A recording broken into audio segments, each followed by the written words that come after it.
I'm really interested in hearing what are the obstacles for the widespreadness of these electric distribution of. Well, basically, the charging infrastructure has been one.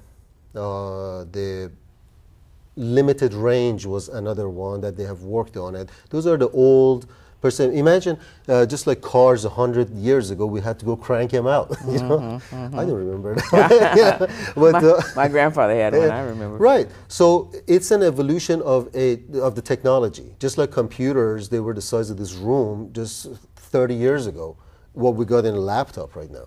So electric cars are the same way. They've come a long way in the last 20 years. So, what about the costs? Because, you know, when there's fewer of these cars around, they must be more costly, right? Yes, the higher the production, obviously, it's going to bring down the cost. That's the nature of technology. Just like for example, computers or cell phones, electric cars are the same way. The higher the production, when we bring it up to scale, then of course the prices are going to come down drastically. And even right now, there are a lot of enthusiasts, a lot of supporters for the electric car, because when you mention consciousness, it's about what kind of effect are we creating because of our action.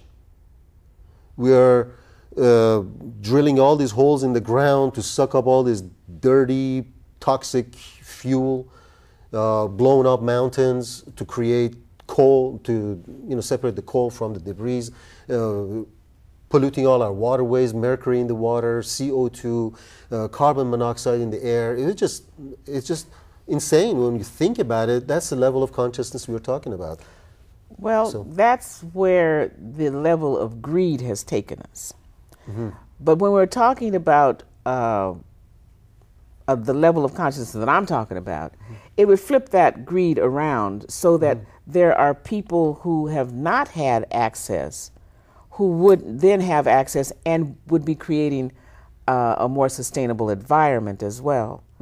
So we recognize those other things have happened, but what can people do today that are just sitting out there watching this show?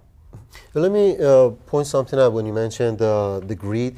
Right now, solar electric cars is going to be the greatest investment opportunity in the history of our country. Definitely since invention of automobile, which created all the roads, the gas stations, the oil companies. So if you've got some money to invest, that might be the place to think about putting it. If you're interested in being a mentor to someone who's getting ready to go into the job market, then you might want to direct them toward the green industries. So we're hearing you. We're hearing you real clearly. But my question is, what can the people that are sitting out there right now who maybe don't have a car, don't have a job, don't have the things that would allow them to have access to this, what can they do to make this thing come about? First of all, about unemployment. There are organizations out there in Los Angeles, San Francisco, San Diego that actually need volunteers for solar installations. They provide Are they training them? Are they training them? Exactly, free training, so they can learn. Excuse me. We have convicted criminals, whether rightly or wrongly, the former convicts coming out of prison, going to these organizations, get the training they need, and get a job within very shortly after that, because they need solar installers right now. We need them all over the country, and there are plenty of opportunities for job training. Are those opportunities here in this area? Are there opportunities for job training and then for being hired for a job in the San Diego area? Oh yes,